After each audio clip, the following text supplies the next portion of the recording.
This is a character tier list for the characters in Jujutsu Kaisen. I am judging these characters strictly on how much I like them, not how powerful they are or how likely they are to survive the series or anything like that. Just my opinions on them, their abilities, their impact on the story, etc. And to be honest, the editing on this video is very simplistic since it's literally just me yapping for an hour and a half, so feel free to put this in the background whilst you work, sleep, draw, game, whatever, or just watch it. It's up to you.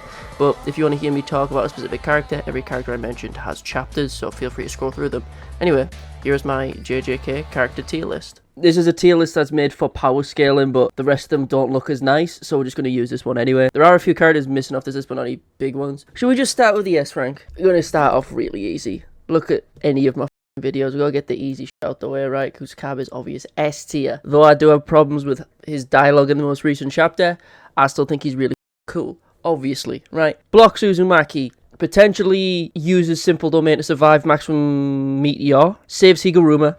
Fights Sukuna 1v1 sufficiently. He narrates the fight between Sukuna and Gojo better than the narrator could, because he's literally just a gay self-insert, which is, you know, that's perfectly fine, you know. Kusakabe is a goat. All the feats I said earlier.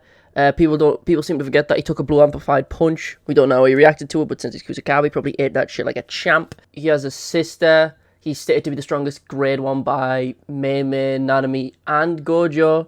He is a fucking king. We know this. You all know this. He's the GOAT. He's Kusakabe. He is the best, right? Let's get all the fucking top tiers for me out the way first. All the gods of the verse. Who's godlike? Where is he? There he is. You know he's the boy. Naoya. Naoya is a character archetype that I absolutely adore, and he's the exact opposite to Choso. Since they're pretty much polar opposites and run parallel to each other, I'll describe them kind of at the same time and compare them a little bit. So, Naoya as a character is obviously really fun. He is made so you hate him, obviously, right?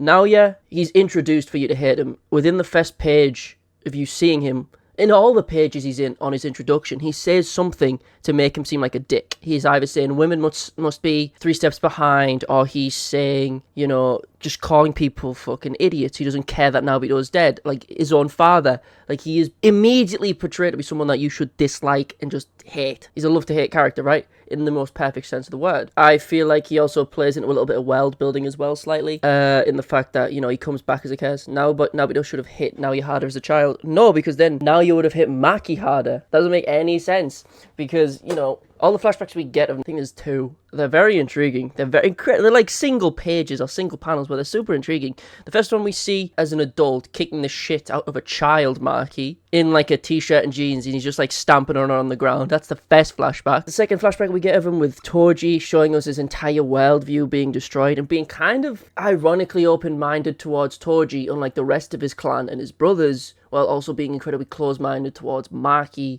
because she's a woman, even though she's exactly the same as Toji. It's intriguing. He low-diffed Kid Maki. I mean, obviously, clearly. I've got the panel. It's just brutal. But, you know, he dies to Maki's mother as a bit of a tiny bit of a redemption for her as a character. It doesn't, you know, kill him probably because, you know, he's a sorcerer, so he needs to be killed with cursed energy. That doesn't work out, so he comes back as a Cursey or whatever you want to call him. He comes back as a worm, and he evolves into a skull vagina, and then he just becomes a uterus. All those designs go hard as hell, I'm not gonna lie. Except the worm's a bit fodder, but like the rest of them look pretty fucking dope. Like there isn't anything redeemable about him, right? He's just a piece of shit, and he's written in a way for him to be unlikable, but his design kicks ass, his curse technique kicks ass, you give him a domain, he fights Choso, he gets really cool fights. He has, like, more fights than a lot of characters, like, more than he should. He gets a fight against Maki, fight against Choso, and a fight against Maki, Kamo, Daido, and Sumo. Like, he gets a lot of fights, surprisingly enough, right? But, as I say, now he has a character, you know, kind of similar to Gojo in the sense that he's born and bred to be, like, mega sorcerer, and as a result, he's also very, he just doesn't like his family at all. They're below him, right? So he sees his brothers, and he's like, they're not worthy. They should kill themselves. They're fodder. He sees them carrying weapons around, and he thinks they're fucking stupid. He's like, you should hide weapons. You know, like Toji-sama did. So he pulls out the knife against Choso. He's just like the exact opposite of Choso, and you see that perfectly paralleled in the fight between the two. He's incredibly cruel, but it's well written. Yeah, he's cruel in the perfect way. I saw a fucking shit post where it was like, okay, you're now your Zenin. What do you do in this situation? Take a vacation, then come back to see the entire Zenin clan destroyed by a woman just because the strongest, wasn't there. He also fought Choso and Yuji. Yeah, he fought both of them at once and low diffed the two of them in CQC. And this is like post Shibuya Yuji after hitting fucking Black Flash after Black Flash, and Choso who beat a Yuji like pre-Black Flash. Like, these aren't like weak characters, and now he's just throwing hands at them and kind of demolishing them. Yes, now you kind of gets beat by Choso, undoubtedly, but at the same time, it's also because of his hacks. Like, Uraume is someone who's fighting with Akari to a stalemate, and she took damage from, Choso's blood because it's such a hack's ability. And it's the same for Naoya. Naoya, if it went for, the poison of Choso's blood, would not have beaten him, right? Naoya would have just destroyed him because he was getting slowed down, and he was at point blank still dodging shit, even though he's being slowed down, right? But then, supernova, whatever. But yeah, anyway, moving on from that, opposite of Naoya, I hate my brothers, they should die, is Choso. I love my brothers, they should live, right? Choso as a character, great, incredibly simplistic. He is the overprotective, brother stereotype, just personified perfectly to a caricaturized degree, right? Upon his introduction, the first thing we see or hear him say is, "Oh, my brothers are dead," like immediately. His introduction line is that, so we immediately know, okay, that's his character. Big brother, that's it. We immediately get that, and he retains that throughout the entire series. I say the entire series because, he's pretty much concluded now with the most recent chapters. Choso's story is donezo. He is gone, done. Flame arrow, like, he's gone. Every little bit with him along the way is great. We get the Choso fight with Yuji, him getting revenge. Then we get his breakdown as he realizes he's related to the dude he just pretty much murked. Then after that, we get the showdown with Kenjaku. The anime only makes it look a lot less one-sided than it actually was. In the manga, it's just like Kenjaku just slaps the shit out of him. In the anime, like, he's flying, he's doing shit, But in the manga, it's like nothing happens, right? Then we get past that, it's Yuji and Choso vs. Naoya, then it's Choso vs. Naoya, then we get the perfect prep arc, and we get the separate groups of those who protect Tengen and those who participate and prepare for the Culling Games. So, Maki perfect prep, and the rest of the cast going through the Culling Games, and Choso's just chilling with Yuki and Tengen for about 80, 70 chapters. We don't really see him a lot, right? We don't really see him at all. We don't get anything about Choso during that time, obviously, because he's not there. But when we do see him again, we get a lot of development for him. We get, the theatre stuff with Tengen and Yuki saying, like, oh, you've died as a curse, live as a human, all that stuff. We see, discuss himself in the sense of, it was clear that me and my brothers were born to fight together, but I took the easy route. He sees himself as still being a piece of shit because he took the easy way and decided to kill humans instead of, trying to live with his brothers. It's intriguing. I still stand by the fact that I don't like the Wing King amp. I don't like that at all. Or, because I like my brothers, I get a new facet of my curse technique. That's not how that fucking works. It is not Dragon Ball, right? You don't do that, right? You don't just unlock a new ability like that. That's not how it fucking works, okay? But Choso does that. Choso goes like, I love my brothers, dude. I will fight elegant like Eso, freely like Kechizu, and powerful like Yuji. So he shoots his arm off in like a really cool panel and grabs Kenjaku by the neck. And then Kenjaku uses, Kaori, fucking Yuji's mom's anti-gravity, which her having anti-gravity is like one of the biggest ass pulls to me in JJK. I really hate that, but whatever, we're not talking about Kenjaku yet. It's also, like, they do humor a lot of the times. Like, as soon as he realizes Yuji's his brother, he goes, "Call me Oni-chan, please, I beg." He gets, like, fun stuff around his character. He does. Like, the last thing he fucking hears is, like, Yuji saying, like, Choso, Oni-chan, or whatever the shit, right? Like, there is wholesome stuff about it, but, he is, at the same time, as we see in the Kenjaku fight, like, he is his own character in the sense, away from his brothers, even though a lot of that fight is centered around that. We still get plenty of stuff like, like Choso, like, realizing he's just killed so many people, right?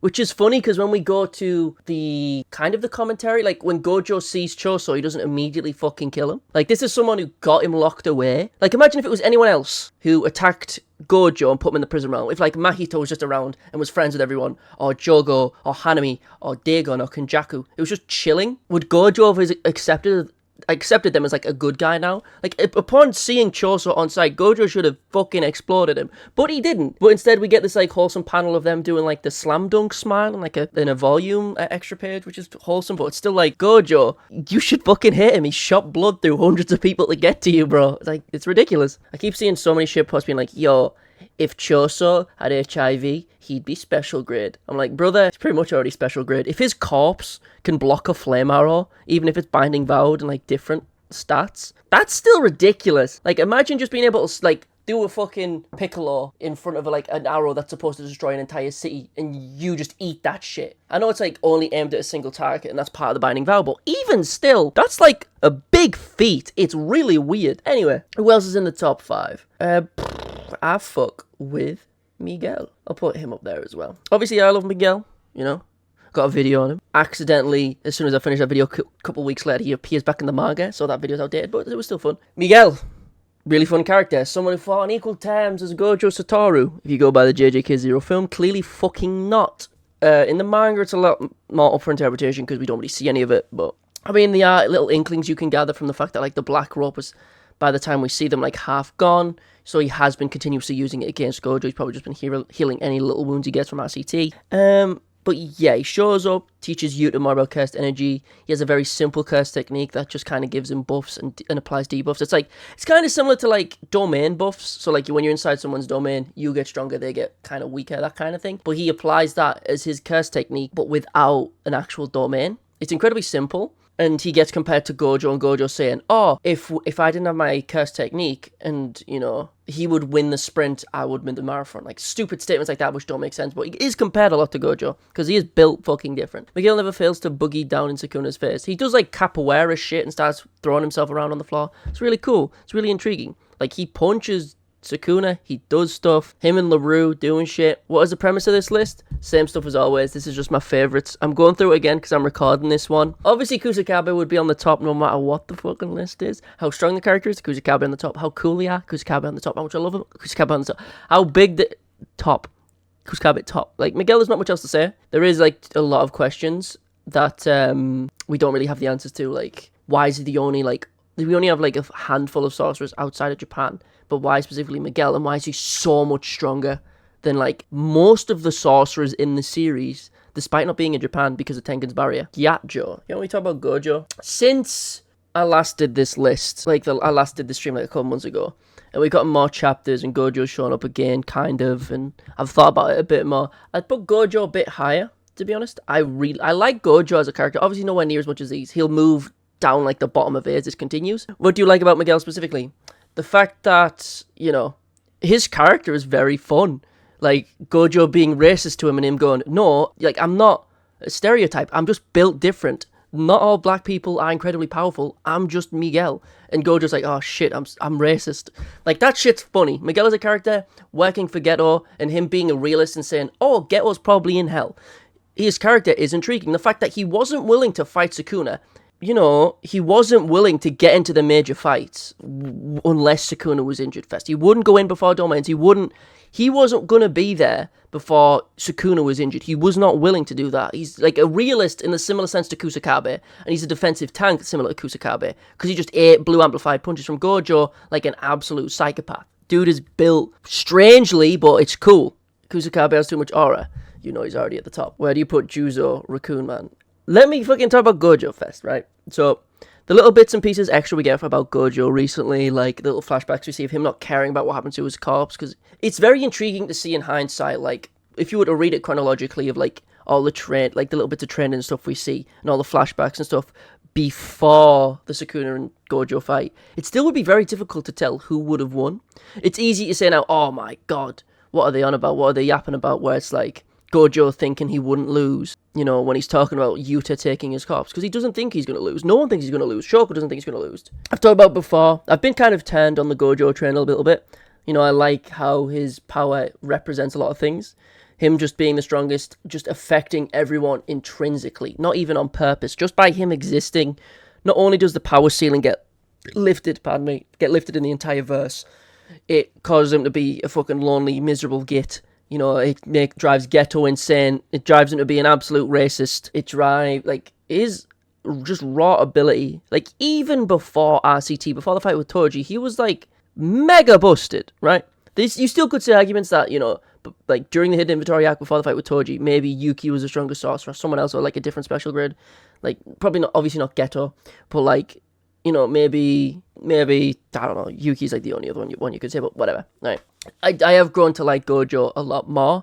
There are little bits and pieces where, like, I'm not the biggest fan of him in the world, but compared to obviously everyone on the top row, because at the end of the day, he is, like, a relatively simple character, compared to Kusakabe, obviously, because Kusakabe is a depthless abyss that we will never understand truly, because he's just that deep. But, you know, I still fuck with Gojo. You know, he's pretty tight. You want me to talk about Juzo? Juzo, unfortunately, falls into this weird place where he has a huge impact on, not a huge, a decently big impact on the story, but at the same time, he is dog trash and there's nothing to say about him. Juzo, he creates Dragonbone, he creates Haruta's sword, he creates a bunch of cursed tools to the point where the Zenin clan keep his like little workshop to themselves, and is the whole reason that Maki goes back to the Zenin clan. That's the reason why. For the Perfect Prep arc, she goes back to the Zenin clan because of Juzo's creations and shit, right? You could argue probably she still would have went back there anyway, because she would have wanted all the other cursed tools besides Juzo's, but she did have Juzo's strongest tool for some reason. I don't know where she got Dragonbone from, but she just had it. He made Dragonbone, which is cool. He makes cursed tools from people, which is intriguing intrinsically. But there is nothing beyond that. It's intriguing in concept, but we don't have anything else to go on about him. He's barely a character. He's more of a plot device. He fights Gakuganji. He wants to make a coat rack out of people, and a wallet out of Gakuganji. It's like, it doesn't really matter. This is like such a non-character. This is how most people feel about Kusakabe. The way people think about Kusakabe, I feel about Juzo. Like, fuck off. He's a non-character, bro. He does not matter. Is there any more characters? Because if not, I'm just going to go on my own. So, I prefer Geto to Gojo still, right? I really like Geto as a character. I still think, you know, Geto and Gojo are kind of intriguing in the sense of they start opposites and then they cross over and become opposites again. So when we first see him in the Hidden Inventory arc, he's like, save people, save the weak, protect the weak. Gojo's like, they're fodder, who gives a fuck? Don't even put up the veil, I don't even care. And then Gojo, whilst he doesn't become purely altruistic, Gojo is not a good person by any means, right? He is a bit of a dickhead. You know, Geto goes the complete opposite way of like, once being pure altruism, just to suddenly becoming, oh, I'm just going to have to kill all of them. Fuck it. Why not? If I'm going to save everyone, I have to kill more than half of the majority of the population. And Gojo kind of goes the opposite way, where he's like, he doesn't care about people. And then after the Hidden Inventory, Geto goes insane and kills his family. Gojo is like, oh, because he was on his own, because I was the strongest, everyone else needs to be stronger. I like Geto's ability set. I do like her spirit manipulation. I like the Kuchisake on it. I like the Rainbow Dragon. I like, you know, Maximum Uzumaki is cool. If you've read Junji Ito Uzumaki, pretty cool manga. He's pretty fun. He got decked by Toji in a really sad way. It's pretty messed up, but, you know. Dagon, the reason I love him, right, is purely aesthetic and personal, right? So, oh, you just explained you like depth from Gojo and Geto. Why do you love Dagon? Best of all, it's called fucking Dagon. I love H.P. Lovecraft. Second of all, he looks like Cthulhu and he's modelled after that. Even the wings on his back, it's a big Cthulhu reference. I love H.P. Lovecraft. Number 3, I love H.P. Lovecraft. And he's an octopus. And when he's just a womb, he looks adorable. He's just a cute little guy, right? And his moveset is intriguing. The sure hit effect of invisible fish infinitely attacking you that you can't fucking see, unless you have Symbol Domain or Falling Blossom Emotion. That's really cool. And he can still attack you at the same time. Is Haruta not on here? No, he is, unfortunately. That's a shame.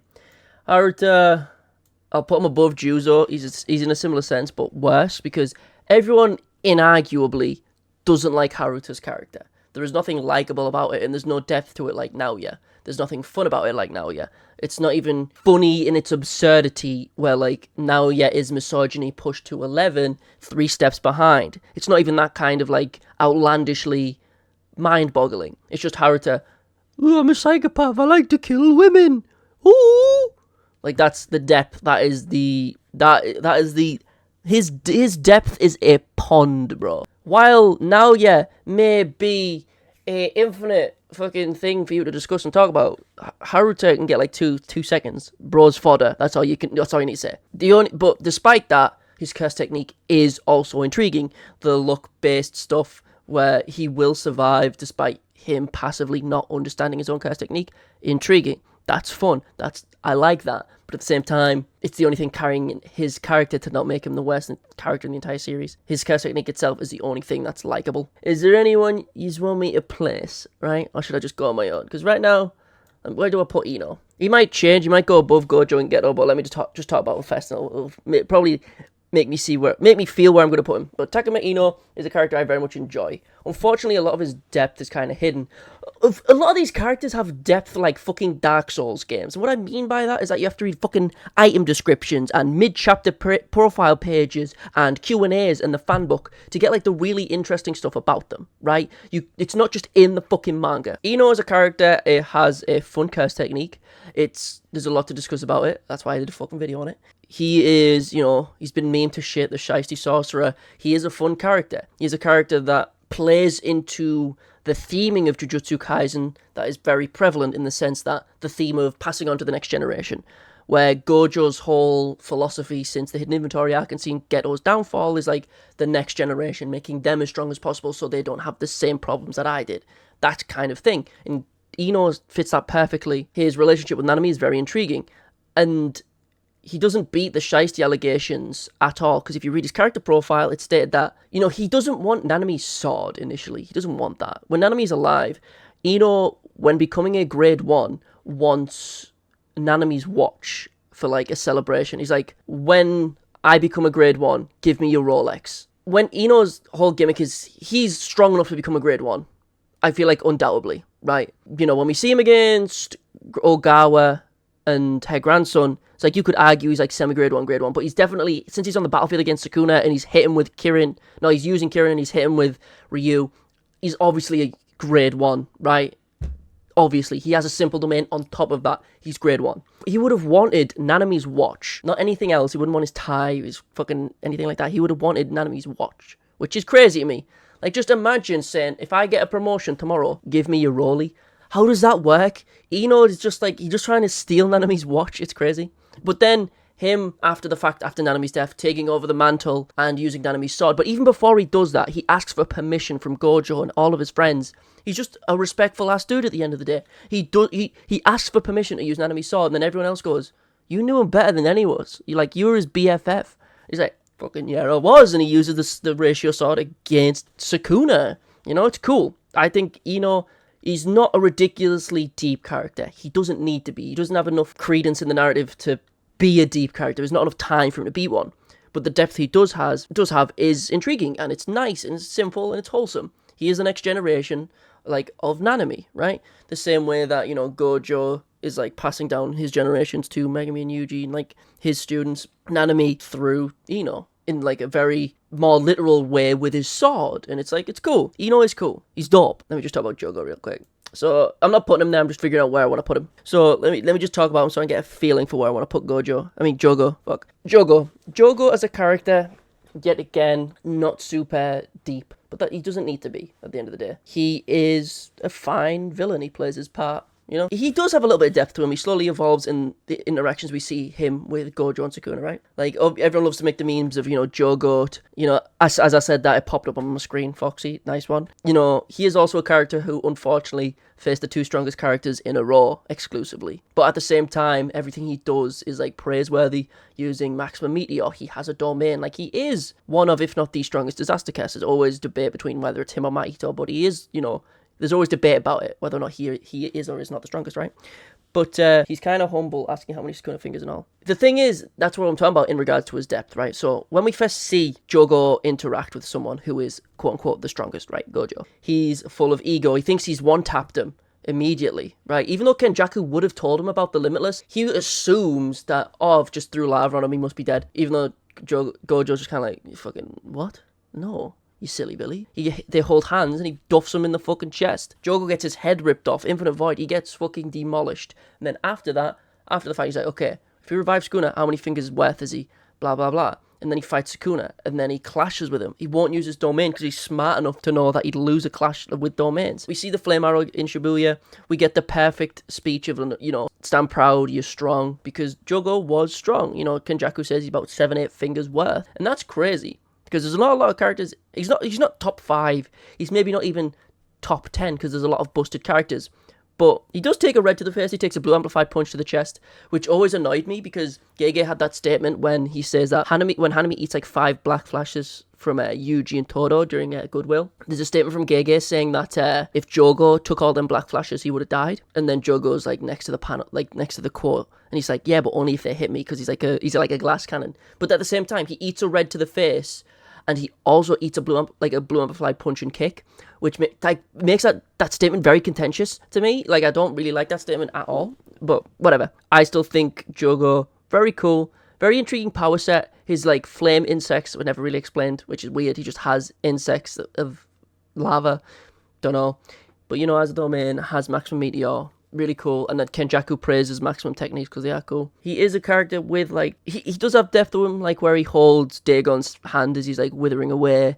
He is saddened. He does have friends. It's just he keeps getting, you know, getting dicked down because, unfortunately, he's in the wrong place at the wrong time a lot of the time. Even though he did revive Sukuna himself, probably shouldn't have. You know, probably shouldn't have. Or at least feed him, like, 5 fingers, not fucking 10, you dork. Anyway, who do we go for next? I think I might go Kenjaku. Kenjaku, I really like, but with the most recent chapters, he might go down a bit. At least because of how the character's portrayed.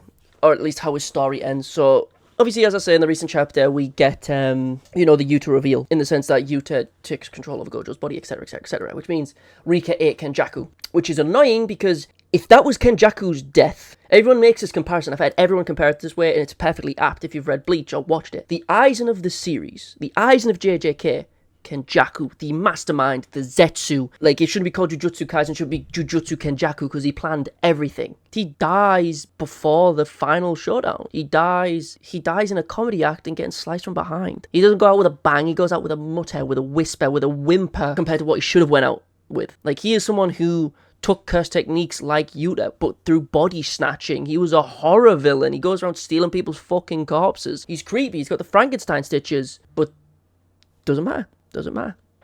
Because he got off-screen. Like, I liked Kenjaku. I liked this Aizen-esque character. Because he was still powerful. He still has a domain. A barrierless domain. Well, not barrierless, like a shellless domain, or it's called. Kenjaku has a domain, has multiple curse techniques, is intriguing, took back shots for the sake of the story. He fucking injected his blood into a woman to give birth to the fucking... He is intriguing in the sense, like, he's lived for hundreds of years, and he's been trying to figure out how to perfect cursed energy and, like, you know, how humans should evolve, you know. His conclusion after hundreds of years of life is, fuck it, chaos is the best. And it's intriguing. But the way his character is snuffed out at the end just kind of ruins him for me. So I'd usually put him a little bit higher, like above Gojo and Geto, because I do like that aspect of the character, but it's unfortunate. I think I would have cried too if Sukuna told me I'm strong. I'd be like, shit, yeah, you're right.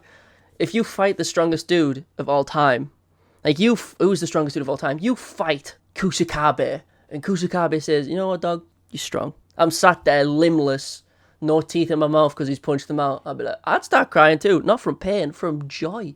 The king has blessed me. So Kashimo is unfortunate, right? Kashimo's a character is, you know, we all know the downfall of Kashimo. Okay? So a character who was equal to Hikari without using his curse technique, right? Because his curse technique was Mythical Beast Amber, and he used that against Sukuna. He is a character that, you know, is said to be the strongest of his era. You know, so he lived for hundreds of years.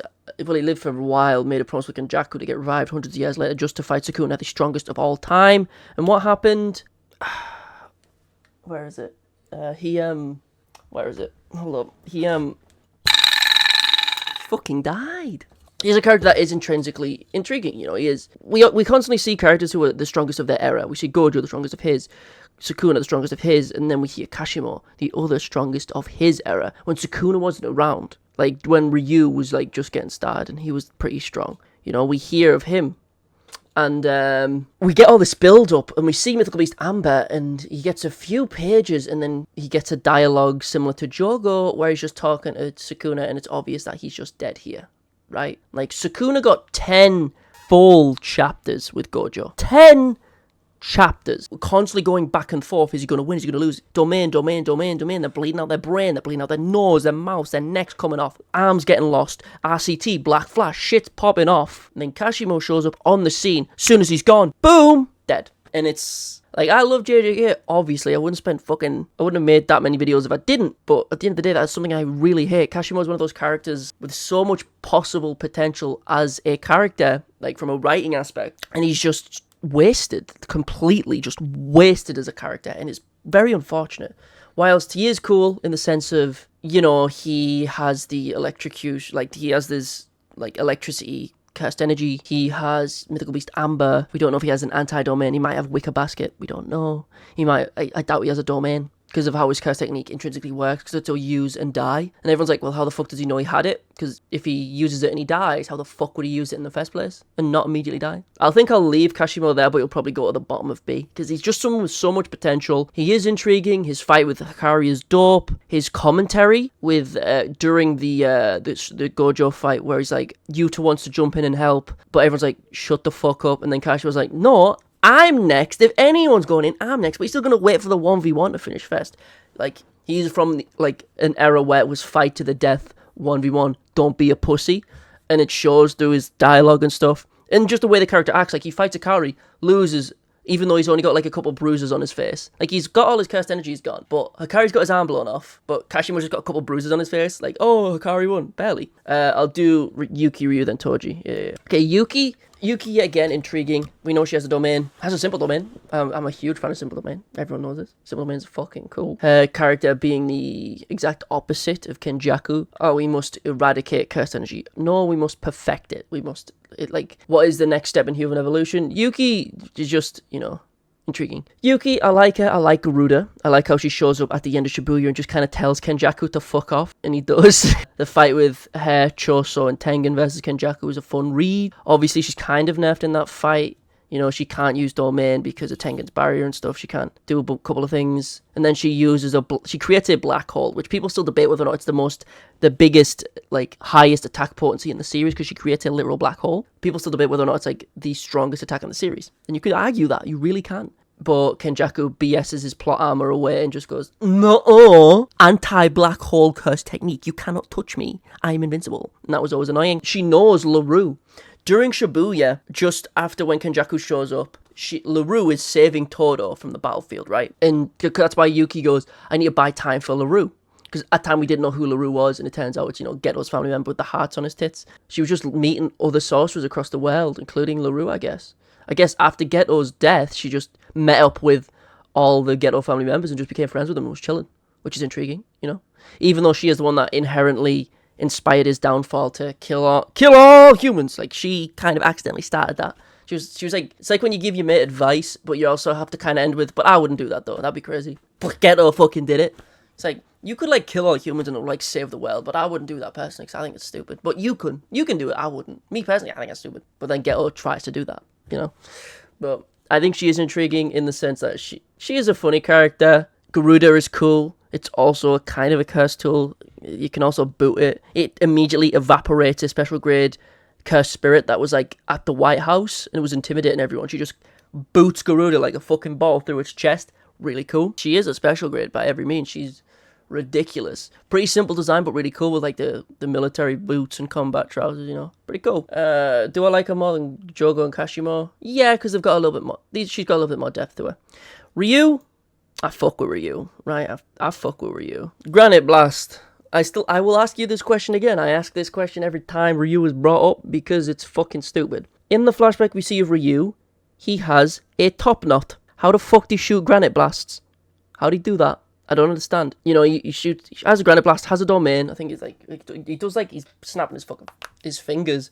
That's his domain sign, which is pretty cool. Has a pompadour, that full-on JoJo look. Looks really cool. Josuke looking ass. Yet again, he's one of those characters from the Heian era where it's kill or be killed. Very intriguing. Sukuna says he's a defensive powerhouse and compares him a little bit.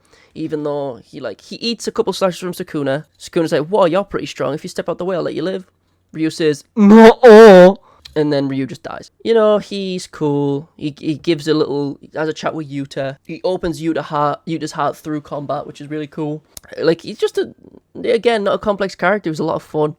He's just he gets pissed at Uro for interrupting the 1v1. So when Yuro's dealt with and Kurorushi is gone, Yuta and Ryu are just having a grand old time. And the way he loses to his granite blast gets thrown in the air by Yuta using sky manipulation. That's really cool. And then he's fucked up all on the ground. He's like, bro, why are you letting me live? Kill me. And he's just and Yuta just doesn't care. He's a fun character. I like Ryu. Granite Blast, really cool. And the fact that a Granite Blast is stronger than a Rika Blast is, like, ridiculous. Yes, this isn't full-powered Rika, it's just, like, a Cursed Spirit shell. But still, like, Ryu isn't a joke in reference to AP. You disgusting woman. Is that the quote he says to Yoro? When she interrupts a 1v1? That would be funny. So, we got Toji next. I'll leave him... He's obviously not in C tier, because there's a lot to love about Toji, right? He's a fan favourite for a reason. He is Gege's go-to, like, character... for a reason, right? Toji's a very fun character. He is, you know, pre-Gojo being born, probably one of the strongest people on the entire fucking planet in the JJK verse. He's a fucking animal. He had an entire clan fearing for their lives because he could have destroyed them at any time he wanted. I mean, just look at full power Maki at the end of the curse now you fight. That's how strong Toji was in, like, his prime. When he was just, like, in the Zenin clan, not giving a shit. Everyone likes Toji for a reason. He's got the fit of Killua from the Chimera Ant arc. You gotta love that shit. That shit goes hard. Like, that's a dope look. He has Wormy, which is, that would put him in S tier. Toji is a lamer Erwin snub. I don't know who the fuck that is. Sounds like a character from fucking Young Sheldon. I don't know who the fuck Erwin Snowberg is. I don't know who that is. Unless that's an Attack on Titan character. I don't like Attack on Titan. Anyway. Toji, Heavenly Restriction, really cool. He sells his son, really cool. I'm trying to think of stuff that there isn't. It's kind of annoying how it's clear that there is a bias towards Toji, where he will be put into places in the manga where it feels like he shouldn't be. Like, he's in the airport, which is, like, when Gojo's talking to Geto after he dies, he's drawn as with a halo above his head in some of the mid-chapter stuff. He is drawn during the Sukuna vs Gojo fight because Gege just wants an excuse to draw Toji. He is fun. His fight is, like, the fights he has are always fun. The fact that he seeks out Dagon because he's the strongest, and then he looks at Nanami, one-armed Naobito and Maki and goes, Megumi's the strongest, and just tries to fuck him up. Great. And then he ends himself because he knows Megumi's not going to be able to do it. He's just a fun character. Yet again, simplistic. He's just in it for the money. He will kill children. Does not care. Really fun. In a world filled with cursed tools, cursed energy, he'll just pull out fucking M1911. Like, he doesn't care. It's cool. He's all Megami and Naobito, so that's cool since he's affiliated with My Drunken King, of course. Who are we going for next, fellas? You say one both. Right now I'm going to talk about Mechamaru. So Mechamaru I love. I absolutely adore Mechamaru. He is a fucking genius. I will put him here. He uses his simple domain in a unique way. Just because he watched Miwa do it. He has a full fucking mech. The episode in which he fights is a big Gurren Lagann and Evangelion reference. It's great. I'll do Momo after this. Like, he's very intriguing. He's a character that was, like, just right about everything. He's always right. The only thing he was wrong about was how strong Mahito was, right? So he says he's going to send all the people from his class away because he knows they're fodder. He'll send Toro nearby because he knows Toro's strong and not fodder. Haruta should get extra points for being one of the only femboys in JJK. Shut the fuck up, you fucking weirdo. What is it with the JJK fandom and femboys? I'll never understand. Anyway, Kirara S tier. Okay. Yeah. Kokichi Muta or Mechamaru. He's basically Sasori from Naruto. He can just control puppets in such a large radius. Born with glass bones and paper skin, makes a deal with the devil. Tries to fight the devil. Loses. But when he didn't lose by, like, a huge margin, like, he was still doing shit.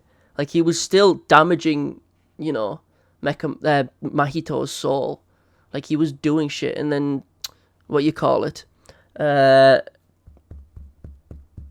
Kenjaku's like, oh, those blasts are, like, special grade level. And, like, he is impressive. Like, he's just genuinely impressive. He's cool. I fuck with him. He's dope. But, yeah, there's not much else to say about him. Like, he's got a cool design. He's cool. He's a mech. He's a Maru. He's Mechamaru. He's cool. So who was it? You said Nanami and it was Momo. Let's put Momo there. And where's Nanami? Momo, I don't really give a fuck about. She's got a little bit of depth to her. But it's one of those things where it's like she's potential, man. Because tool manipulation sounds really powerful and really cool. Still a Mahito victim, but cool. He did more damage to Mahito than Todo did. Todo couldn't damage his soul. He hit a black flash and, like, it just didn't do it. It did 0 damage. Mechamaru's blasts actually did damage to Mahito. He was doing shit. It was fucking Mahito. Mechamaru's built different. Anyway, Momo, the most interesting thing about her is that her dad is an American-born Jujutsu sorcerer. And that's just a random statement we have. We know nothing else about it. She has a design straight from Kiki's delivery service. Like, it's, you know, there's not much to say about it. I like how when, Me was crying over Mechamaru's death, she's like being deadly serious. She has a couple scenes, like just after the perfect prep arc, when like Maki carries Mai's body away. Momo's the first person that finds it, and Momo's just kind of in shock, like, what the fuck happened? Tell me. And Maki's just busy walking away. She doesn't say shit, and Momo just kind of left there like, huh? Like, Momo just left in the dark of the entire perfect prep arc. But, tool manipulation's intriguing. It's just used in a very fodder way. She can fly. She's just like a scout, Like, as I was saying, the scene with Miwa where she's like, I'm going to make whoever made my Kohai cry fucking dead. That's intriguing. Then you realise it's Momo, and then Kenjaku just takes, like, that wind scythe and just goes, like, he doesn't care. She's fodder. No more. Yeah, there's not really much else to say about her. There's nothing to say. Nanami, I'll put him at the top of B, but he might go at the bottom of A. Nanami, yeah, again, I like what we see of him. Hits black flashes, the ratio's nice and simple. He gets power cliffed a lot. If you, like, compared him, if you go, like, further down the series, he gets power cliffed a lot, like, scaling-wise. But as a character, really interesting. Just becoming, like, a salary man with a conscience, and then just deciding, like, life sucks, so I'll become a Jujutsu sorcerer again, fuck it. He's cool. The ratio looks cool. Beats the fuck out of Haruta. That's cool. Fights Mahito, does okay. That's cool. Jumps Mahito with Yuji. That's cool. He survives a domain with Mahito as well, which is kind of cool. I mean, Nanami, I like his interactions with, what's his best friend called? Like, the dead one. Like, where he shows up as, like, a spirit. And he's telling them, like, he's pointing at Yuji and stuff. That's cool. I do like Nanami. I feel like the anime did him a hell of a lot more justice than the manga. Because it's a lot less, there's a lot less to his death in the manga. Fight a 2-week-old Mahito. Yes, but fighting any version of Mahito is a big fucking deal. Anyway, as I was saying, yeah, there's nothing left to say about Nanami, to be honest. I like him, I enjoy him as anyone else. I just hate the fans of Nanami, because all of Nanami fans... How do you think Nanami impacted your opinion of the story as a whole? He seemed to serve a lot of thematic importance. In what sense? I'm not disagreeing, but in what sense do you mean that? I mean, you can say he reflects a serious tone, and kind of, he is a juxtaposition to Gojo's philosophy. When I say that, I mean Gojo's whole philosophy is making the younger generation as strong as possible as Jujutsu sorcerers, so they never go down the same path that Geto did, right? Nanami is kind of a juxtaposition of that in the sense that he's just like, let them be kids. Don't make them, they're not warriors, just let kids be kids, Nanami's got a very different opinion that, Gojo has in regards to, the next generation. He doesn't want, sure, he wants, like, Ino to be a grade 1 or whatever, but at the same time, he just wants Yuji and, like, all the students to just be kids. He doesn't want, more corpses instead of children, Like, I get it, like, thematically. It is, like, intriguing, but at the same time, I still feel like, in the overall narrative, Yuki accidentally plays more of a part by, setting Gojo on the fucking thing, and Toji doing the same, but, like, anyway. Who are we going for next? Who should we talk about? The Finger Bearer, the best character in the series. My personal favourite fight is in the entire series is when the Finger Bearer beat up Sukuna. Best. Unironically, yeah. Okay, you want to talk about Sukuna? I can talk about Sukuna. There is this unfortunate modern philosophy in the general zeitgeist. Now, that was a lot of long words, but what that basically means is, in, like, nowadays, in regards to the stories in our media, people always want a lot more depth when there doesn't need to be, right? A lot of people don't just want villains for the sake of villains. They always want a reason. They always want a complex backstory. They want them to feel... They want to feel sad for the villain. Sukuna, you don't need that. And a lot of people don't like that. People want Sukuna to have this sad backstory. No, he doesn't need one. Sukuna is kind of like an idyllic opposite to that. Because, as I say, nowadays, everyone just wants a super deep character that, makes you think and questions everything. While Sukuna has depth in regards to, like, he has some, like, there's some stuff about Buddhism you can relate to him and how he's described by he is, like, actually the honored one, right? And stuff like that. There is depth to his character. I'm not saying there isn't, but he doesn't have this super sad backstory that you need to delve into to understand, right? You don't need that with Sukuna. He's a simple character. Sukuna, when he's introduced, he goes like, look at all these maggots. Oh, women and children to murk? Sick! I like Sukuna, right? Don't get me wrong. There are things I don't like about him. Like, I don't like him, the statement from Uraume comparing him to, like, Kenpachi in the sense that, oh, he's not even going all out right now. Why would he? Like, your fodder. He doesn't need to go all out. Since you're not as strong as Gojo, you should feel stupid. Grey morality is so annoying sometimes. Just let the Skaven be evil. Just let people be evil. Let your villains be evil. They don't have to be a moral grey area. Not every character needs to be the fucking Punisher. It's not necessary. So sometimes leave it to be black and white. Parts of JJK is obviously grey morality-wise. Like Gojo killing the higher-ups. That's morally grey. That's morally grey.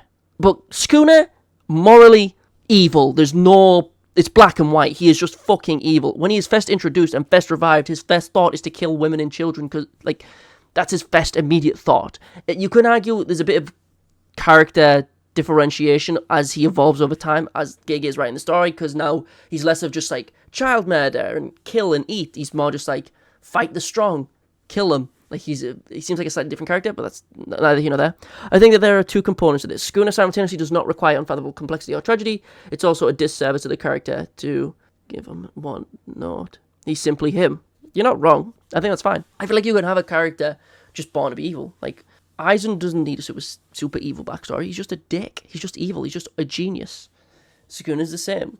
He will probably get more to his backstory about Jin, maybe, the twin stuff. We'll probably get a bit more of that before the series ends, but said some real creepy stuff about Nobara in the manga. Did he? I don't remember that. I don't remember that at all. I just remember him, just all the gag stuff with, Juju Stroll and stuff. But anyway, I do like Sukuna. I think Cleave, Dismantle, MS, Furnace, I feel like they're kind of like JoJo abilities in the sense where they're really simple, but there's a lot of malleability. You can mold them in ways you want. Like, it's not just Cleave and Dismantle, he's also got Well Split and Clash. He's got Well Cutting Slash, sorry. He can change Malevolent Shrine to suit what he wants. He can give it a barrier, he can not give it a barrier, he can increase the range, he can do whatever he wants. He also has RCT, he can also hit Black Flashes. I like how Kashimo describes him. He's like, he's got 4 arms, so he can constantly have something active with hand signs and fight with 2 hands at the same time. I mean, he does that against Yuta inside his domain, has Wicker Basket active by clenching his hands while also fighting against Yuji and Yuta at the same time. He's cracked. But at the same time, there are parts of that I don't like. I mean, he's had 2 hands cut off, Black Flash to shit, and he's just still smiling. I get that, but he's fought characters multiple times, and he's still going. I feel like dog, after the fight with Gojo, it feels like you just keep throwing shit at him and he just keeps winning because Gege loves him, and that's fine. But people like to compare it to the Great Ninja War in Naruto, where it's everyone versus Madara and it just keeps going, and it's very similar in that sense where it's you got Madara in a weakened form when the fight starts out, then he gets a transformation. Like in Naruto, Madara gets revived with the Rinne rebirth, sorry, and in JJK, he uses the curse tool to get his original form back and stuff. Like he gets his old form back, his true power, and he just keeps women. I mean, I guess the only reason he keeps Uraume around is because she's a good cannibal cook, and that's about it, right? As I say, I like the depth that Sukuna has, but not necessarily because he has depth, but also the simplicity. He has simplistic depth. There, I feel like that's the best way to encapsulate it, to be honest.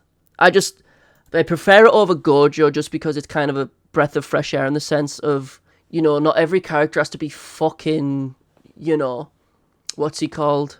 Meruem. Not everyone has to be an irredeemable monster that gets redeemed in the end. Not every character needs to be Meruem, Sometimes they can just be a monster and leave them at that.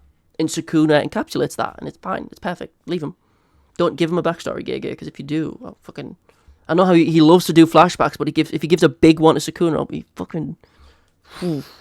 So who was it? You wanted Nobara, you got Dhruv, Nobara, Naobito. I'll do it in that order because that can go real fast. Dhruv, because he sucks, Nobara, and Naobito. Dhruv is fodder. He plays less of a role than Juzo and has less of a character because he's got 2 panels. He gets off-screen by Yuta. There's nothing to say about Dhruv. What the fuck do you want me to say about Dhruv? We see his curse technique when Yuta uses it. What the fuck do you want me to say? He's part of the 4-way deadlock. I can only say, straight facts about him. I can't say... There's nothing to take apart, right? Some people theorize he's from India, but that's not confirmed. We don't know. Some people have said that, but we don't know if he's, a non-Japanese sorcerer. You'd assume from his name that maybe he is, but it's not confirmed. So, like Charles is French Japanese, even though Charles is like a British name. Like you can't like assume characters like place of origin just from their name a lot of the time. Anyway, Nobara, where do I put you? I'll talk about her now. Maybe I'll get the cogs going. So she is intriguing for what she is. She's like similarly a hick, I guess, to how Yuji is in the way she's portrayed when they show up to fucking Okinawa, wherever the place is, when they fight the Roppongi curse. That's it. When they show up to Roppongi and they're like, oh my god, it's so cool. The Sukuna backstory could benefit the story if it actually deepens the character for the better instead of providing unnecessary inner conflict. Not necessarily. I don't want the story to end. I don't want it to be like how, spoiler alert, how MHA just ended, where fucking it really peeved me that at the end, all for one, this demon king, nigh immortal god who's been killing everyone starts fucking almost weeping because he can't see his brother before he dies. That annoyed me. Let the motherfucker be mega evil. He has been murdering people ceaselessly. Like, holy fuck. Keep him evil. Don't give him this. Like, come on, fucking... what's he called? I'm a Sukuna Glazer, so I'm still liking the arc, but it feels less philosophical now than with Gojo and Kashimo. I hope Maki and Yuta get stuff with Sukuna that adds depth to their earlier contribution. I liked Higuruma's contribution to that, where Sukuna just kind of kept egging him on. So... Wait, Higuruma? Is Higuruma here? He is. He'll be fucking S tier. He'll be above fucking Miguel, probably. But how Sukuna viewed Higuruma, where he's like, oh, I've seen how this domain expansion works before. Skip it. I'm guilty. I don't give a shit. Takes his cursed tool. And then he just solos Higuruma, but the entire time, Sukuna's like, learn RCT now, or I'm going to kill you. Higuruma goes, fuck it. Bing! RCT. Grows his full arm back. He gets the one-tap sword and nearly kills him. I think the most recent chapter had a lot of work philosophically if it continues into the next. I will get to Yuta. The most recent chapter has changed a lot about Yuta if you've watched my most recent video. Talking about Nobara first, we'll talk about Nobara, because if not, we're just going to keep talking about Sukuna, and Sukuna's got, as I said earlier, a good chunk to him, simplistic depth, because at the end of the day, we all understand his character perfectly. There isn't any hidden motives or motivations for him. Nobara, she hits a black flash, she's got resonance. Uraume might come back up since she's the one who told Yuta about the difference between him and Sukuna earlier. That's in the video, and I'm going to discuss it when I talk about Yuta. Be patient, my child. Anyway, Nobara has resonance, hairpin, cool. She uses it against Momo. Goes to show how powerful she is. She fights a copy of Mahito, does some damage to him. Like, for ages, people have been thinking Nobara could come back, but at this point, it feels redundant. Like, even if she does, who cares? Because you go back and you can read stuff when it's like Yuji, Megumi, and Angel talking, and Yuji will be scared because he's scared of replacing Nobara, right? But at the end of the day, she got replaced anyway. She got replaced by every other character. Like, Nobara, as a character, didn't really fill a purpose in the narrative. You could take Nobara out and replace her with Todo, or fucking Kamo, or Inumaki in any of her fights, and it would have been fine. Like, say, for example, the fight with Eso and Kechizu. If you replaced her with Inumaki, it still could have fit. If you replaced her with Panda, could have fit. Like, Nobara is an interchangeable character where it feels like nothing she does in the narrative is unique to her, besides her doing to damage to Mahito through her resonance. Beyond that, her point in the narrative is, like, pointless, ironically enough. Like, she doesn't do anything. I feel like if anyone's gonna wake up Megumi, it's Nobara. I don't know about that, to be honest. I really don't. I said it last time I streamed last week, but I still love in the most recent chapter that when Megumi inside Sukuna saw Gojo revived for the first time, for a split second he would have thought that Gojo wasn't dead, and that would have gave him hope, and then he would have saw the stitches on his forehead and he would have been like, well, fuck, I guess I'll just stay in this bottomless pit. I don't really care for her. Her power, she has more depth to her than Momo. She hits a black flash. She does do damage to Mahito. She does get fucking mollywopped by Haruta, and that shit is embarrassing. Like, there's nothing to say. Everyone's stuck up on her, because it's like Naruto. For some reason, shonens have to stick with the formula. Popular shonens have to stick with the formula of, like, boy, girl. Like Naruto with fucking, Sasuke, Naruto, and Sakura.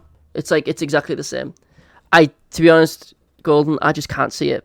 Like, she doesn't do nothing. I think I'll leave Nobara at sea, but I can talk about Naobito. She got high diffed against Momo. Exactly. She fucking sucks. But she did do damage to Mahito, which is also another thing. And she had a backlash. What will happen? Okay, this is a spoiler for Bleach, but kind of. What will happen is in the epilogue of JJK, my theory is similar to what will happen in the epilogue in Bleach, where like characters that we thought were dead, like Nobara, will show up at the end, like Kensei showed up out of nowhere at the end, you know. But anyway, Naobito, he's in the anime and he pops off in the anime, so you know that's just fine. We can talk about Naobito. So his character is very simple, you know, head of the Zenin clan. His curse technique of projection sorcery being based around animation, really cool. I think it's really fucking sick, you know. Projection sorcery is fucking really cool. There's no doubt about that. He goes around drinking, like, Nanami's like, we're in the middle of the Shibuya incident. That's the name of the arc. Why are you drinking fucking a pint of Stella Artois? To which Naobito goes, because. Like, he just keeps fucking drinking, despite he has to fight special grades. He is funny. He's like likable Naoya. Like, he's still a dick, don't get me wrong. He is still a piece of shit. Nowhere near as bad as Naoya, but he's still fun. You know, projection sorcery inherently is cool, but they're pretty cool. I fuck with Naobito. I don't like him as much. Oh, him or Kashimo? I'll stay at Naobito just because we didn't get enough of him. We got very little. We got one flashback with Maki and the fight with Dagon. That's all we got for Naobito. So I'll leave him there. Who should we go for next? Do we have any suggestions? Yes, no, maybe so. Maybe I'll just go with Eso. I fuck with Eso more than Momo. Bars. Just simply due to the fact that he is a character that's brought up more than Momo. Since he is Choso's brother, his death, as well as Kechizu's, is... I'll put Kechizu with him as well, because they're pretty much interchangeable. The deaths are brought up a lot when Choso is discussing his own character. And, you know, Kechizu is kind of adorable. He's just a little guy. You know, he looks fuck ugly, but he's just a little guy, you know. Eso is a male stripper, but winking is kind of cool. Just, as I said, I've showed the manga panel off before where he's got his ass out. Winking does look cool, just wish it wasn't attached to Eso. Anyway, you know, the rot ability of his blood, pretty cool. His gimmick with him not wanting people to see his back is kind of like a JoJo thing. You know, it's like, if you look at my back, I'll die. Feels like a JoJo reference. Kechizu having two faces is pretty cool, pretty funny. There's not much to say about them, but their death keeps getting brought back up. Even in the most recent chapters where Choso's at the table with Yuji, you know, as Choso's dying, he's like, I need to go talk to my brothers and apologize to Yuki. And he's just still thinking about his brothers. And they're brought up a lot more than, like, their deaths are brought up more than Nobara's, which is crazy to me. Nobara's death is brought up once after her death, and it's like when Yuji's looking at Angel and getting sad. Eso and Kechizu's are brought up every time Choso is on fucking panel. And that's fine. It's just weird. Me personally, huge Nanami stan, so he gets an S+ from me. Shut up, bro, just because he's your man. Right. Wait, is he actually a male stripper? How the fuck would he be, bro? But he's just dressed like one. He's got stockings on and a thong. What else would he fucking be? If you choose to wear nothing but a thong, brother, in public, in the street, in road tunnels, you're wearing a thong? Sort it out, mate. Anyway, who else? Who else should we talk about next? Kurorushi. He has a cool curse tool. He is a special grade curse. He fights Yuta, loses. Fights Yuta again, loses. Breaks the 3-domain clash, because he's a dick. He's just a bug at the end of the day, and I don't really give a fuck about him. His official colouring is weird, though, because he's, like, bright fucking red. Like, if you look at, you know how, like, the cover panels of, like, the volumes, and on the back, they'll, like, colour some of the artwork. Kurorushi's actual colour palette is bright fucking red. Oh, and their thongs! Yes! If you're dressed like Urien and Gil, you're a fucking male stripper, bro. If you're dressed like that in public, like, on main roads, you're a stripper, bro. Anyway, there's nothing to say about Kurorushi. There's not much to him. Like, they've got... Technically speaking, where would I put Uraume and Kirara? I'll do them. I'll put Uraume and Kirara there real quick then. I'll talk about them next. But, Mahito, is Kurorushi stronger than the disaster cases? Probably fucking not. Because Yuta, without his ring on, is fucking killing Kurorushi. Then you have Yuji after... Okay, let me do the maths in my head to make sure I've got, like, the maths right. So Yuta without the ring is fighting Yuji. And Yuji's managing to survive and punching cars at him. Same Kurorushi is like losing. So you could argue that Yuji and Kurorushi would be like a kind of a pitched battle. This same Yuji, if you had to fight, Mahito was on 40% when he was fighting Todo and Yuji. He was on 40% of his soul. So if Mahito was full power, he would dog wash Yuji, ergo he would dog wash Kurorushi. You could argue maybe Kurorushi beats Hanami and Dagon, and you could argue that, because I don't think Dagon has a domain expansion, so you would probably be Kurorushi. But off the top of my head, I guess it might be able to beat Hanami. Yet again, Hanami is a domain expansion, so I think Kurorushi would probably get washed by the disaster curses. Since they have domains, I don't know. That's just from the top of my head. I don't think it would go well for Kurorushi. It's just that since he is special grade, he's obviously above the finger bearer. He's probably around disaster curse level. I don't fucking know. Anyway, Mahito. He is an intriguing character. I'll say this every time Mahito's on screen as well. I still don't get fucking idiots who need to Google what did Mahito mean when he said I'm you. Brother, he explains it in the next paragraph. He is the opposing side, the opposing parallel to Jujutsu sorcerers. They kill curses. Why? Because they think they're evil. It's instinctual. Why do curses kill humans? Because they fucking feel like it. It's instinctual. They're two sides of the same coin. So Yuji Mahito, they kill each other's, comrades just on pure instinct, right? They just do it.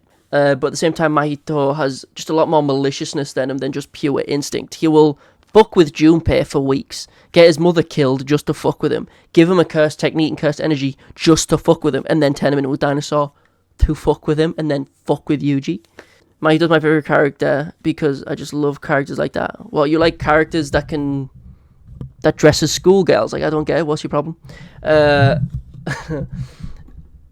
Mahito has a domain. He's learns the 0.2 just from seeing Gojo doing it immediately. That's intriguing. His interactions with Sukuna are always fun. Sees Sukuna once, gets sliced a bit, sees him again, starts gloating in front of Sukuna. Sukuna doesn't give a shit. Sukuna still thinks he's fodder. He just knows Yuji's gonna win. He doesn't care. It's funny. He fights Todo. His interactions are shit. It's cool. The instant spirit body I've just started killing. It's an intriguing form. He's just a silly little guy. Just ignore the hundreds he's killed. The reason Mahito dies in Shibuya is because he spent so much time making transfigured humans on a train. Like, literally hundreds of people, he's turned them into transfigured humans, right? And that drained his soul to about 50-40%. And then he fights Nobara, he's at about 40%, right? His soul. So if he fought Yuji and Todo at 100%, he would have washed them. Mahito's a lot stronger than you give him credit for, just because he was severely weakened in Shibuya, because he spent a lot of time doing prep work to the point where he was just constantly using idle transfiguration, and then he ran out of transfigured humans and shit. But he's a beast, right? I do like his character. Do I like him more? I like him more than Nobara. Do I like him more than Naobito?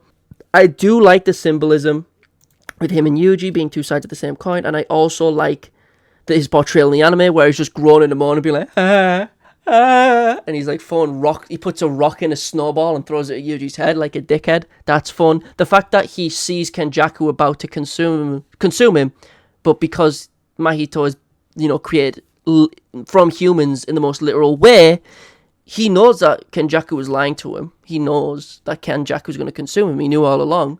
He was just along for the ride, I think that's fine. That's cool. I fuck with it.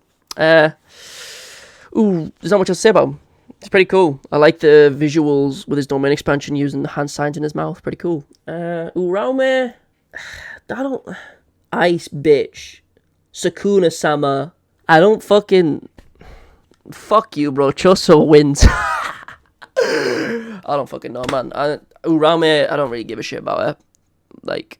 I like her more than Nobara, because she does have little bits of depth to her, when Yorozu tries to hug Sukuna, and Uraume's like, fuck you, dude. You don't even deserve to hug. You're fodder, dude.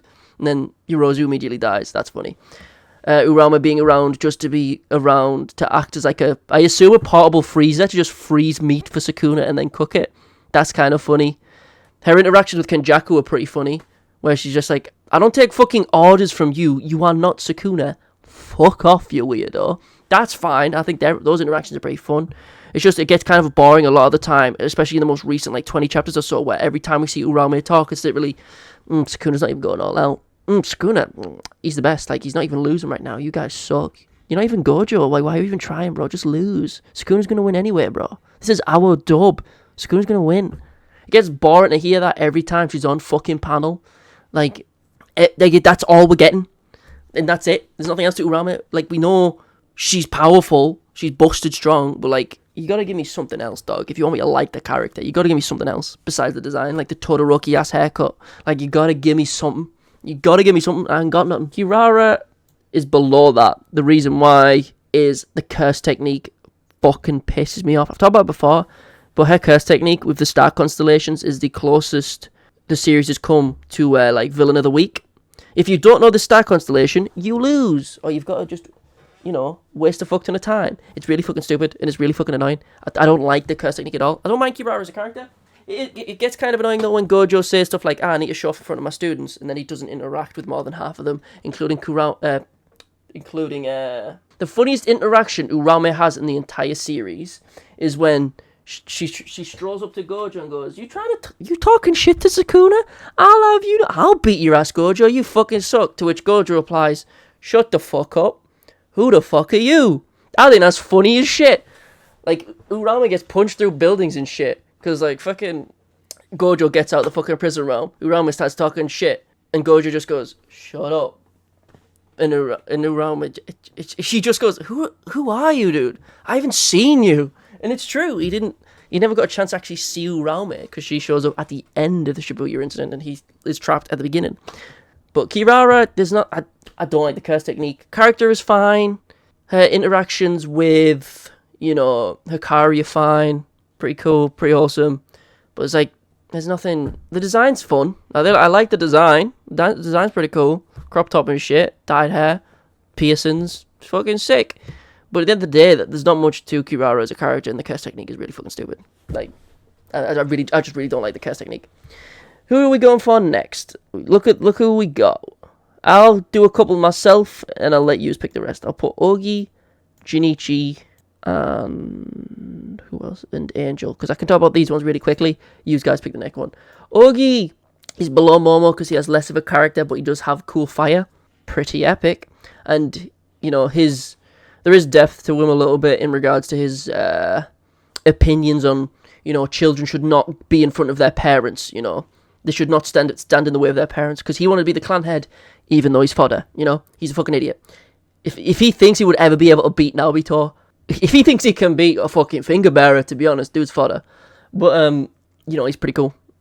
He's not cool, he's just like, he's got fire. Blazing courage. Pretty cool. Jinichi, even less. He's just Ogi plus punches, but more sneaky. He interacts with Naoya. Like, these two are interchangeable. They mean nothing to me. Angel, F tier. Angel can fuck off, burn in a hole. The series would have been better without her. She negatively impacts the series actively with her involvement. And if you don't know my opinions on Angel, I'll fucking explain them. I completely forgot there's a hidden error sorcerer inside Hannah. You mean Angel? Hannah and Angel are the same fucking character, right? They're fucking interchangeable. I hate both of them. Hannah's character feels poorly implemented as a plot device made just to get Gojo out of the prison realm. Gojo's been trapped in the previous arc. What do we do? Oh, this character introduced in the next arc has the perfect ability to free Gojo, and they're also in love with Megami, just so when she sees Megami, she can fuck up and not kill Sukuna. That's great! Oh my god, I love that! It's fucking terrible. It's so stupid. I hate it so fucking much. They could have let Miguel come back with more black rope to free Gojo. No. They couldn't find the last piece of the inverted speed of heaven. No. They just fucking hate Angel. She shows up. She fucks up. She ruins it. The best thing she does is gives Yuta her curse technique. That is it. That is literally it. Like, there's nothing else for her. She fucking sucks. Yeah. So who did you want next? Why the fuck did Kenjaku bring back Angel if she was their enemy? Because he wants chaos. Anyway, fuck it, I'll just jump on to Daido. Daido is a character, it's like, actually just put him below Nobara. He is funny when he's first introduced, but he causes a lot of questions. He has incredibly small cursed energy, but whenever he has a sword, he's capable of damaging cursed Naoya, which is something, like, Maki couldn't fucking do until she trains in sumo, which is ridiculous. That's fucking stupid. I don't get it. I don't understand. Explain, Kege. I don't get it. Larue is a fucking secret fucking god. You know what? I'll put Larue above Kirara because Larue shows up, does shit. The problem is with Larue, We don't know anything about him at all, besides the fact he was part of Geto's family and he fought Sukuna, and his curse technique is pretty cool. But we don't have anything beyond that. There's nothing else you can really say about him. Reggie, I love, and I bring it up every time I see him. The fact that his clothes are made up of receipts. He is covered in bullet bandoliers. Reggie, as I said, covered in receipts, covered in fucking armor of spikes. I can just boom, truck, boom, knife, pot plant, boom, boom, boom. And he's wearing that shit. You can rip it off at any time. That's really cool from a design aspect. He shows us Hollow Wicker Basket for the first time, but it's completely fucking useless because, you know, no barrier in Megumi's domain. I do like his design, you know, long hair, weird fucking Red Hot Chili Peppers goatee, but, you know, his character's pretty cool. You have the fucking bitch with the scorpion hair being like, Reggie-sama! Don't like her. She's not on here. I don't even remember her fucking name. She's fodder. But Reggie himself, he has a cool fight with, you know, he has a fun fight with Megumi, but he's only in that fight and nothing else, so there's not much to say. I'd put him there just because he doesn't show up enough to say more. But for what we do get of him is fun. He is a fun character. Like, he throws fucking like 5 receipts in a row and they're just like knives. That's really cool. Hikari and A, he's literally me. Likes to gamble.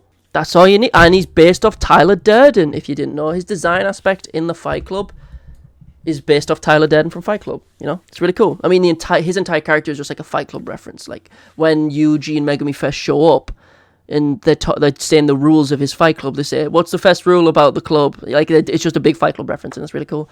Private Pure Love Train is intriguing. The fact that he can use his abilities outside his domain is weird, and it's never brought up again. But yes, his domain expansion can be pretty fun. It's one of those...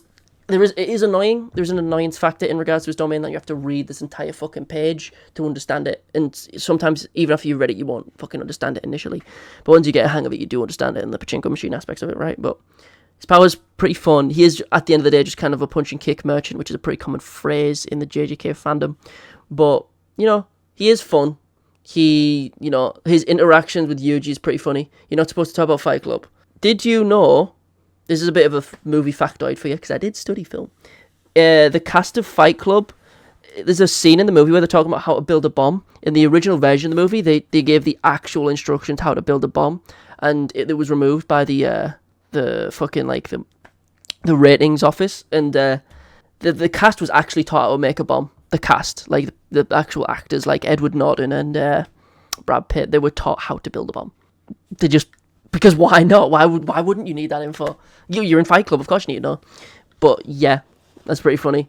And yeah, Hikari's pretty fun. He's just a fun character. He's never serious. He fights up 100-year-old wizard. Yeah, that's like a little bit of trivia for you. There's a whole bunch of dumb trivia like that about films, but anyway. He fights Kashimo, like 100-year-old dude from like 400 years ago. Hikari fights him, beats him, and then goes, fuck it, you want to join the crew? Kashimo goes, sure, I guess. And then he's BFFs with him immediately. I know how to build a bomb too. I wish he didn't. Anyway, like, Hikari's a pretty chill character. Nothing else. Junpei, I like Junpei more than Nobara.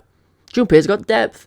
Junpei, you know, he likes movies. He's a loner. Talks with Mahito.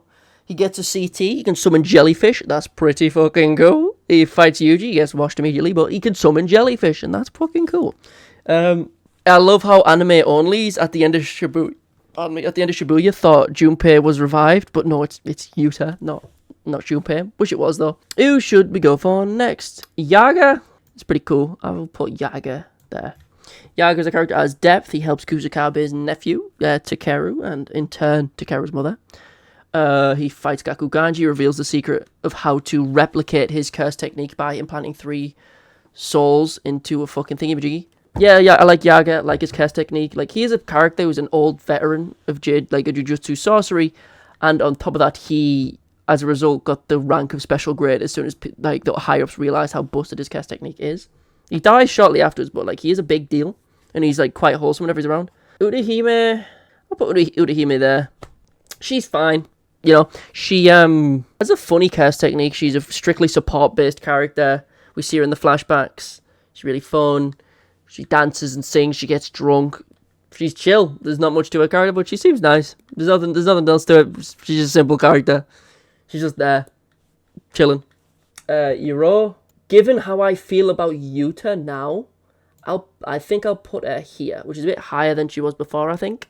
But yeah, Yuro is Pretty cool. Sky manipulation is fun, but the reason she's this high is because I like her interactions with Yuta, in the sense that she basically says to Yuta, we're from the Heian era. We fight to the death. Why the hell are you letting me live? That weakness will get you killed, right? And she goes on this speech saying that sorcerers who have the truest sense of self, so those who are greedy and only care about themselves, are the strongest. And the example she gives of that, of a sorcerer who's like that, is Sukuna. And then, ironically enough, this sense of self in the most recent chapters is lost because Yuta, spoiler alert, takes over Gojo's body. So, despite Yuro saying those with the strongest sense of self are the strongest, since Yuta goes against that grain and takes over Gojo's body, I think Yuta will die pretty quickly to Sukuna, but we'll see. I just like that interaction specifically, but she has RCT, she has a domain. You know, she's pretty cool. I like how her hand sign for domain was just like that. It was just that, and that's pretty cool. You know what I'll talk about fucking Higuruma next, because I can talk about him for a while. So, I know, I really like Higuruma. Maybe under Naoya, though. Higuruma as a character is this... I've described it before in the last version of this tier list I did when I wasn't recording it, but if you don't know, Higuruma, to me, and how I interpret it, death of the author, I can interpret it as the way I want, unless Gege says no, is a commentary on the justice system, and more specifically on the Japanese justice system. Like, if we look something up, right? Japanese conviction rate. It exceeds 99%. It does not matter if you are guilty in Japan. If you are accused, you will go to prison. And Higuruma feels like a direct commentary on that. He is a lawyer, and the flashback we get with him of someone he knows is probably innocent, he can't get a non-guilty verdict. He tries. He gets them to delay the trial. He does what he can, but then eventually, it doesn't matter. His defendant just goes to prison. Then gets, like, a murder charge put on him because he picked up a knife because he was scared and he found it on the road and he left it. And as a result, Higuruma sees himself as... And the justice system, it needs to be taken into his own hands. He sees the statue of Lady Justice. Even if she's blind, I won't be. And he uses his domain immediately and fixes everything. He's going to be justice himself. He will be judge, jury, and executioner. Higuruma, his moveset's really cool. The death sentence of, summoning Judge Man. He has all the evidence on you in the world. It's an actual trial. You just have to choose whether or not to lie to him, right? It's an actual trial, though, so you can ask for a mistrial. You can go again. You can plead guilty, non-guilty. It's a real trial. There is a binding vow of non-violence as well. You can't attack each other. It's redundant. You can't do anything. And he has a verdict where he'll either confiscate your cursed energy, he can get the executioner's sword, which will one-tap you and insta-kill you. He can, transform his gavel to fight you. He's really cool. And when he fights against Sukuna, he unlocks RCT and he becomes like a god, and he's 1v1ing Sukuna in a similar way to Kusakabe. He just unlocks something in his brain and he's fighting with the King of Curses. And he's doing okay, Could you use his technique to just dock someone? That's like using, a nuclear bomb to destroy a rat. That's way too much fucking overkill. It's like, oh, there's a fucking mouse in that rubbish bin 50 yards that way. Let me pull out my Barrett 50 cal. That's just pointless overkill for no reason. You fucking silly Billy. Anyway, I love Higuruma and what he represents. And, the almost futility of the Japanese justice system. If you are arrested and charged, you will be convicted, and your life is forfeit, and there is no changing that. It does not matter if you are guilty or not. It doesn't matter if you're in the wrong place at the wrong time. You are convicted, and Higuruma is almost a commentary on that. It's great. Higuruma will get hella TikTok edits of people underrate Tokyo Colony arcs. Oh, I fucking love everything Higuruma. I think it's really cool. I think, was it Orion I was talking to before? He thinks the panel of him in the bathtub on the stage is one of the coldest panels in the series, and I want to agree, it's a fucking cold ass panel. But what do we talk about next? We'll go Mai, Kamo, and Hanami, so I can talk about these relatively quickly. Mai, I don't like. She is kind of similar to Eso and Kechizu, where Eso and Kechizu at the end of the day feel like plot devices for Choso to talk about getting stronger and talk about his brothers, right? Mai, I hate her. Her construction ability is just outshined by Yorozu. Yes, it's because she's a twin, but it's also because she doesn't want to be a sorcerer. She never did. She just kind of has to be because she's a Zenin. She has a sniper rifle and a revolver. She makes an extra... Her whole power being, I'll use my 6-shooter and then pull out a 7th bullet to fuck with you. That's terrible. In a world where, Hollow Purple, World Cut and Slash, Malevolent Shrine, fucking Big Fish from Dagon, projection sorcery, Private Pure Love Train, these broken ass abilities, even Wind Scythe, construction sorcery, doesn't do shit. It's terrible. Mai feels like a plot device for Maki. That's all she is at the end of the day. That's all she is. She becomes Zangetsu and becomes a fucking sword, but that's it. She doesn't... She just feels like a plot point. She doesn't feel like a character. She feels like she exists just for Maki.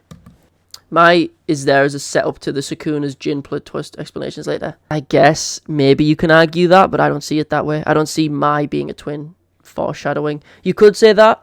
Say that's why Sukuna ate Jin in the womb, because he wanted all the power to himself. And we know that twins in JJK, the power is split in two if you give birth to twins. So, that concept is, yeah, sure, you could count as foreshadowing towards Sukuna's twin. But at the end of the day, I still feel like that's just twins as a concept, not just Mai as a character. Mai as a character is still dog shit. And construction sorcery is dope when used by Yorozu and terrible when used by anyone else. Anyone else being Mai. She just exists so people can be like, just use a gun. And then she's, the worst. She's grade 3. Her and Nobara are, the only grade 3s. Which says a lot. They're fodder. Who do we talk about next? We can talk about Gaku Ganji. We can talk about Toge and Miwa. So Gaku Ganji, this Yamamoto-looking motherfucker. The grandpa with the rock guitar. Pretty cool. Intriguing curse technique. Pretty simple. He's probably got more to him, but we just don't know. Him as a character evolved over time with Yaga's death, which is pretty cool. And Gojo makes note of it when he talks to Gaku Ganji just before in the most recent chapter, saying that Gaku Ganji has changed for the better, because normally Gaku Ganji would immediately have told the higher ups about the ability to make cursed corpses with 3 cursed corpse cores. He would have said that, but he didn't, because the higher ups asking him to kill Yaga kind of changed his entire perspective. I like Gaku Ganji. He hates Gojo because Gojo's just a young prick and he's an old head who just doesn't like him, and that's fine. I feel like we'll get more of Gaku Ganji towards the end. But right now, simple, likable, grade 1, not much to say. I didn't even talk about Hanami, did I? I didn't even talk about Hanami. But Hanami, out of the disaster curses, I don't hate Hanami, but she's the one I hate the most. She's the one I like the least. Hanami fights, starts to enjoy the fight, and she's like, oh, Mahito, this is what you were talking about. Fighting is fucking fun, when she's getting washed by Yuji and Todo. And then she's also a dumbass because tries to fight Gojo, deactivates domain amplification, and then immediately gets crushed into a paste. We never see a domain amplification, domain expansion or anything, but cool design. I'll put it there. I like him more than Nobara. Toge, I fuck with. I'll put him there. Simple design, I like him. Loses an arm, still pretty chill. Just the one interaction where Gojo turns off his Limitless so everyone can pat him on the back, and Inumaki kicks him because he's missing an arm. That's pretty wholesome. He does try, despite the fact he's a semi-grade 1, I think. That's his rank. He does nothing against Hanami. He just goes, Butabe, and fucking coughs up blood, and it does nothing to Hanami. Curse speech is the best users of curse speech aren't curse speech users, it's Yuta, which is fucking stupid. He is cool. It's just his best feats are in JJK 0 against Geto, and then the damage he did nothing. Miwa, I fuck with Miwa because she's a simplistic character. She's relatable in the similar way that Kusakabe is, and she uses a simple domain. And on top of that, she's the reason Maki didn't die in the Malevolent Shrine recently in the past couple of chapters, because she's in front of Maki doing a simple domain protecting her, which is pretty cool. Even though she made the binding vow to get revenge for Mechamaru by saying she'll never swing a sword again, it does get stopped by Kenjaku pretty easily, but she still, she gives it a go, and I respect that. It's pretty cool. Not much else to say. She uses the new shadow style. That's a plus in my book. For some reason, it stated in the fan book that the reason she could see curses is because of her hair. I don't know what that means. I don't know why blue hair equals you can see curses, but okay. Miyu and Ino putting in work. Yeah. The last thing Ino says on panel, it was like, I think I did a pretty good job for someone on my level. And like, yeah, he's putting in work. I feel like everyone could agree with that. I haven't talked about Kamo either. I haven't talked about Kamo. Kamo annoys me. He is the opposite of Choso. While Choso is impressive and has hacks abilities through his blood manipulation, Kamo just doesn't. The only good feat he has is hitting cursed Naoya, but it feels like more of an it feels like an outlier, to be honest. Like, he shouldn't have hit that. But I like his prep time stuff where, he'll get blood bags ready for fights. He teaches Yuji about blood manipulation, even though, because Choso can't, he does it on instinct. I like that kind of dynamic between the two, and the two differences between their blood manipulation. I like how he's more of a realist towards the fight with Sukuna, where he's like, if I'm on that battlefield, I'll be useless. I can't do anything. And he's a realist about it. He'll like teach everyone else stuff that he can, and he'll help in what ways he can besides fighting, because he's going to escape with his family. Like, there's nothing he can do. He's just going to leave. He can't do anything. He's a realist about it, and I respect that, but I don't really give a shit. I'll go Charles because someone said Charles earlier. I will put Charles here. Maybe even here. I really like Charles. Is Rika the finger bearer 3? No, she doesn't have a fucking Sukuna finger. Oh shit, you're right. I'm a silly, but shit, you got me. Maybe. Anyway, Charles, I really like G War Staff and how it works as an ability. I like that he gave it to Yuta, or Yuta took it. I like his character of just being like a mangaka and also almost like a self-insert for Gege. It's really cool. It's really interesting. I like his interactions with Akari, where he wants inspiration, but Akari just wants to fucking fight him, and Akari just like makes fun of him and calls him a disgusting otaku. And then Charles is like, why did you have to say the meanest thing possible? And then they fight. And Hikari does what he always does in Domain Expansion, but still a fun fight to read. We know he's alive because we see a panel of him when Yuta uses G War Staff in his domain, which is pretty cool. But yeah, not much else to say about it. I fuck with Charles. We're getting towards the end now, which is good because my throat's starting to go dry. Now we have Eternal Flame's nemesis, the boy Panda. I feel like Panda's a love or hate character. I just said that, but I'm in the middle. I do like Yaga. I like his interactions with Yaga. Pandas can cry too. That's a fact. That's a great fucking like little page. He's just a panda with boxing gloves at the end of the day, but his backstory put him up a little bit for me. I think his backstory is adorable. I do like his backstory. Is there anything else? Like, I don't really care for him. I don't hate him. I don't like him. He's just kind of there. I put him like there. I don't think he does enough. He fights Mechamaru. Like, he gets one shot. He uses his sister against Kashimo. Kashimo one-shots it, which is a shame. He becomes a little chibi panda. But he doesn't do enough for me to care. Yes, he's in, like, the Fight Club little arc, but, like, it's not. Don't really give a shit. Ui Ui and Mei Mei, since they're together, I'll have to put them mixed together. I think I like Ui Ui a lot. Mei Mei is okay. I've liked her more with how she said Kusakabe is the strongest grade 1. I think that's pretty dope. But beyond that, don't really give a shit about her. I don't really care, to be honest. Don't really care. I use my sister in fights all the time too. Just fucking yeet them. Mei Mei's whole philosophy of strengthening her body and reaching a pinnacle of strength as a grade 1 as she could is really cool. Bird Strike is intriguing. The way it's been used with Toto's Boogie Woogie is really cool. Ui Ui has a symbol domain. His curse technique to teleport shit and change people's souls is really cool. It's just, we don't know the, like, actual details of Ui Ui's at the moment, which is a shame. There's not much else to say, to be honest. Like, Ui Ui is the one that saved Kusakabe's life, so he's inherently not going to be in C tier, but yeah. Toto, you go up a bit. I like Toto more than Akari. Toto's, like, introduction in Shibuya, talking about the bells, just, talking about the impermanence of all things, but sorcerers are the exception because they will pass down their wills to one another. I think that's really cool. I think that's a good, like, philosophy in the society. It's intriguing. Boogie Woogie is simple. His comeback is cool. The Vibroslap idea is cool. Unique. Toto's, Black Flash stuff. He's just a cool character. He's on the battlefield right now fucking with Sukuna, which is pretty ridiculous, but yeah. Everyone else on the list has multiple versions. There is just one Megami, because he doesn't really get stronger or weaker. He's just fucking Megami.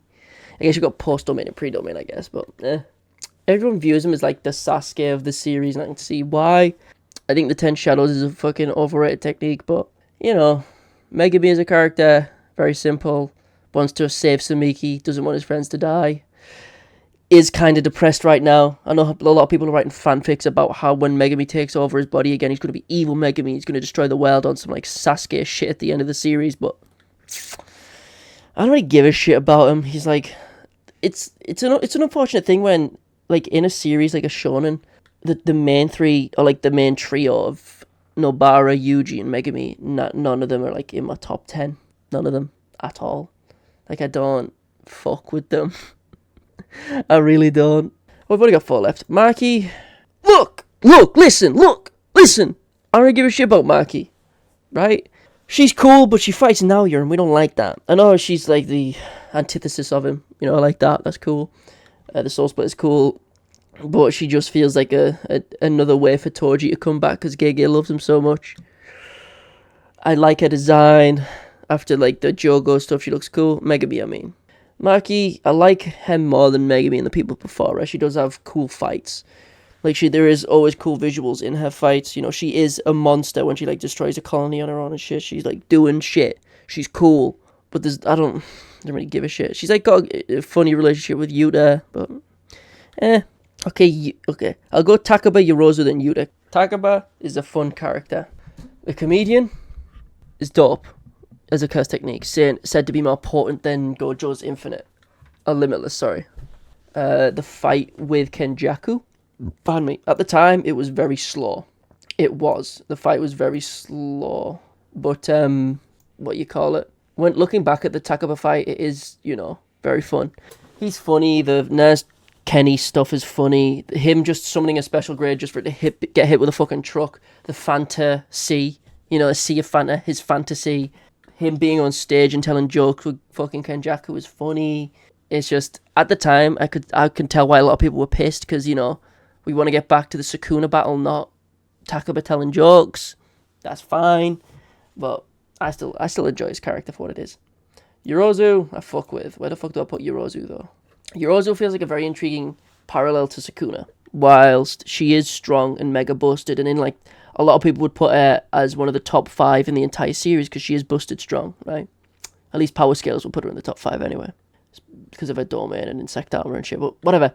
She perfectly personifies, like, the opposition to Sukuna, just, like, self-importance, with her, like, yearning and passionate love and his indifference. It's intriguing. Like, if you can beat me, fucking marry my corpse. I don't give a shit. It's intriguing. Her entire battle with Sukuna is very, very intriguing to, like, as a little character analysis of her going crazy. Like, you won't use any of your curse techniques? Fuck you, dude. I'll beat your ass. That's funny. I think Yorozu is a very fun character. Like, the way she, like, talks in shitty haikus when she's, like, reading stuff to Sukuna, and Sukuna goes, wait, you fucked up the haiku. And Perfect Sphere just erases shit. It's like a fucking slow-moving hollow purple that you're trapped in a domain with. And you can't, like, it'll just hit you. It's just, you know, Sukuna just went, Maharaga. And then, you know, that was unfortunate. But, you know, Yorozu still busted. Yorozu would probably beat Kenjaku. Yorozu would beat a lot of people on like, pretty much everyone below. People always argue between Kashimo and Yorozu. That's always, like, a heated debate. And that's, like, highly up for interpretation. But now, there's not much to say. I just really like her character. You know, her whole character being love for one of the worst characters in the series. Like, evilest characters in the series is pretty cool. I'd put Yuta. He really shot up for me in the latest chapter. His first, Maharaga! Please, Maharaga, please!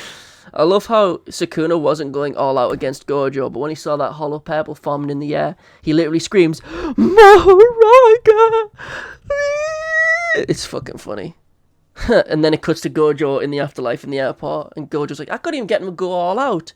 Yet, in the real world, Sukuna was like, Maharaga, what am I gonna do?